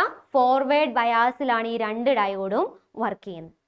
ഓക്കെ, അങ്ങനെയാണെന്നുണ്ടെങ്കിൽ നോർമലി നമ്മൾ കഴിഞ്ഞ കേസിൽ ചെയ്ത പോലെ തന്നെ വരുന്ന 230 വോൾട്ടിനെ വോൾട്ടേജ് കുറച്ച് ഒരു സ്റ്റെപ്പ് ഡൗൺ ട്രാൻസ്ഫോമർ ഉപയോഗിച്ച് വോൾട്ടേജ് കുറച്ച് ഡയോഡിലേക്ക് കൊടുക്കും. അപ്പം D1-ന് നോർമലി നമ്മുടെ ഇൻപുട്ട് വേവ് ഫോമിന്റെ പോസിറ്റീവ് ഹാഫ് സൈക്കിള് അതെന്ത് ചെയ്യും? കടത്തിവിടും. പക്ഷെ D2-ൽ കിട്ടുന്നത് നെഗറ്റീവ് ഹാഫ് സൈക്കിളിനെ എന്ത് ചെയ്യത്തില്ല? D2 കണ്ടക്ട് ചെയ്യത്തില്ല. അതിനെ റിവേഴ്സ് ചെയ്യാൻ 180 ഡിഗ്രി ഫേസ് ഷിഫ്റ്റ് നടത്താൻ വേണ്ടിയിട്ട് നമ്മളൊരു സെന്റർ ടാപ്പ് വെച്ചിട്ടുണ്ട്. അപ്പം സെന്റർ ടാപ്ഡ് ആണ് ഫുൾ വേവ് റെക്ടിഫയർ. ഓക്കെ, അപ്പം നോക്കിക്കേ, ഇവിടെ D1-ൽ കിട്ടുന്ന വേവ് ഫോം ആണ് ആദ്യം നമ്മൾ കാണിച്ചിരിക്കുന്നത്. D1-ൽ കിട്ടുന്ന ഇൻപുട്ട് ഫസ്റ്റ് കാണിച്ചിരിക്കുന്നത് ഇൻപുട്ട് ഓഫ് D1 ആണ്. സെക്കൻഡ് കാണിച്ചിരിക്കുന്ന ഈ wave form input of D2. D2-ന്റെ ഇൻപുട്ടാണ്. അങ്ങനെയാണെങ്കിൽ നോക്കിയേ, D1 ഏതൊക്കെ കണ്ടക്ട് ചെയ്യും? ഈ പോസിറ്റീവ് ഹാഫ് സൈക്കിൾ എല്ലാം D1 കണ്ടക്ട് ചെയ്യും. അടുത്ത D2-ൽ കിട്ടുന്നത് നേരെ 180 ഡിഗ്രി ഫേസ് ഷിഫ്റ്റ് ആയിട്ടാണ്. അപ്പം D2 എന്ത് ചെയ്യും? ഈ പോസിറ്റീവ് ഹാഫ് സൈക്കിൾ എല്ലാം കണ്ടക്ട് ചെയ്യും. അപ്പോൾ ഔട്ട്പുട്ട് വേവ് ഫോം വരയ്ക്കുമ്പം നമുക്ക് ഫസ്റ്റ് പോർഷനും കിട്ടും. ഫസ്റ്റ് പോർഷനിൽ D1 കണ്ടക്ടിങ് ആയിരുന്നു. സെക്കൻഡ് ഹാഫ് സൈക്കിൾ അല്ലെങ്കിൽ സെക്കൻഡ് പോർഷൻ വന്നപ്പോഴത്തേക്കും D2 കണ്ടക്ടിങ് ആണ്. മൂന്നാമത്തെ പോസിറ്റീവ് ഹാഫ് സൈക്കിളിൽ D1 കണ്ടക്ടിങ് ആണ്. നാലാമത്തെ നെഗറ്റീവ് ഹാഫ് സൈക്കിളിൽ D2 കണ്ടക്ടിങ് ആണ്. അപ്പം നമുക്ക് ഇൻപുട്ട് വേവ് ഫോം അതുപോലെ തന്നെ DC വേവ് ഫോം ആയിട്ട് അല്ലെങ്കിൽ റിപ്പിൾഡ് DC ആയിട്ട് നമുക്ക് എന്ത് ചെയ്യാം? ഔട്ട്പുട്ടായിട്ട് കിട്ടി. അപ്പം നിർബന്ധമായിട്ട് നിങ്ങൾ ഈ full wave half wave rectifier പഠിച്ചിരിക്കണം. കാരണം എന്തേ പ്രീവിയസ് ഇയറിൽ ചോദിച്ചിരിക്കുന്നതാണ്. With the help of a circuit diagram explain how a full wave rectifier gives output rectified voltage corresponding to both halves of the input AC voltage. Full wave rectifier ആണ് ചോദിച്ചിരിക്കുന്നത്. Full wave റെക്ടിഫയറിന്റെ circuit diagram വരച്ച് നമ്മൾ explain ചെയ്യണം. അതുപോലെ ചോദിച്ചിരിക്കുന്ന മറ്റൊരു question ആണ്, name the device which utilises unilateral action of a PN junction diode to convert AC to DC. എന്താ ചോദിച്ചിരിക്കുന്നത്? യൂണിലാറ്ററൽ ആക്ഷൻ ആണ് ചോദിച്ചിരിക്കുന്നത്, ഒറ്റത്. അപ്പോൾ ഏതാ? Half wave rectifier. ചോദിച്ചിരിക്കുന്ന മറ്റേ ക്വസ്റ്റ്യൻസ് ആണ്, a student wants to use 2 PN junction diode to convert alternating current into direct current. Draw the labeled circuit diagram she would use and explain how it works. 2 diode use ചെയ്തിരിക്കുന്ന കേസാണ് ചോദിച്ചിരിക്കുന്നത്. 2 PN junction diode. അപ്പോൾ ഏതാ? Full wave rectifier. വീണ്ടും മറ്റൊരു question ചോദിച്ചിരിക്കുന്നതാണ്. With help of a circuit diagram explain briefly how a PN junction diode work as a half wave rectifier. Okay, വീണ്ടും വേറൊരു വർഷം ചോദിച്ചിരിക്കുന്നതാണ്. To difference between half wave rectifier and full wave rectifier. നോക്കി, continuous ആയിട്ട് previous ഇയറിൽ ചോദിച്ചിരിക്കുന്നു. അപ്പൊ നിർബന്ധമായിട്ടും full wave and half wave rectifier നിങ്ങൾ പഠിച്ചിരിക്കണം. ഓക്കെ, അപ്പൊ ഇത്രയും കൺസെപ്റ്റ് നല്ല അടിപൊളിയായിട്ട് തറവായിട്ട് പഠിക്കുക. ബാക്കി നമ്മുടെ പ്രസന്റേഷൻ ആണ്. നിങ്ങൾ വളരെ നീറ്റ് ആൻഡ് ക്ലീൻ ആയിട്ട് വേണം നിങ്ങളുടെ ആൻസർ ഷീറ്റ് ഹാൻഡിൽ ചെയ്യാൻ വേണ്ടിയിട്ട്. കൂടാതെ ഈ സർക്യൂട്ട് ഡയഗ്രം ഒക്കെ വരയ്ക്കുമ്പോൾ പെൻസിലും സ്കെയിലും ഉപയോഗിച്ച് തന്നെ വരയ്ക്കണം. ഓക്കെ, ഓരോ സർക്യൂട്ടും എക്സ്പ്ലെയിൻ ചെയ്യണം, കൂടാതെ അത് ലേബൽ ചെയ്യുകയും ചെയ്യണം. വേവ് ഫോം ഉണ്ടെങ്കിൽ കറക്റ്റായിട്ട് ആക്സിസ് ഒക്കെ മാർക്ക് ചെയ്ത് തന്നെ വേണം വരയ്ക്കാൻ. പിന്നെ കുറച്ച് എന്താ പറയുന്നത്, പോയിന്റ്സ് എക്സ്പ്ലെയിൻ ചെയ്യാൻ പറഞ്ഞാൽ നിങ്ങൾ ഒരു 2-3 സെന്റൻസിൽ അങ്ങ് എക്സ്പ്ലെയിൻ ചെയ്തേക്കണം. ഓക്കെ, പോയിന്റ് ആയിട്ട് എഴുതരുത്. എക്സ്പ്ലെയിൻ ചെയ്യാൻ പറയുമ്പോൾ എക്സ്പ്ലനേഷൻ തന്നെ കൊടുക്കണം. ജസ്റ്റിഫൈ യുവർ ആൻസർ എന്ന് പറഞ്ഞാൽ കറക്റ്റായിട്ട് നിങ്ങളുടെ ആൻസർ നിങ്ങൾ എഴുതിയിരിക്കണം. ഓക്കെ, പോയിന്റഡ് ആയിട്ട് എഴുതരുത്. എക്സ്പ്ലനേഷൻ ചോദിക്കുന്നതാണെന്നുണ്ടെങ്കിൽ എക്സ്പ്ലനേഷൻ ആയിട്ട് തന്നെ എഴുതണം. അപ്പം നല്ല പോലെ വീണ്ടും റിവൈസ് ചെയ്യുക. ഈ ഇമ്പോർട്ടൻ്റ് ആയിട്ടുള്ള ടോപ്പിക്കുകൾ വീണ്ടും റിവൈസ് ചെയ്യുക. എന്നിട്ട് നമ്മൾ ആദ്യം നടക്കാൻ പോകുന്ന പരീക്ഷ ഫിസിക്സിൻ്റെ എക്സാം ആണ്. ഫിസിക്സിൻ്റെ എക്സാം നല്ല അടിപൊളിയായിട്ട് തകർത്തെഴുതുക, ഫുൾ മാർക്കും സ്കോർ ചെയ്യുക. അപ്പം എല്ലാവർക്കും all the best. Thank you.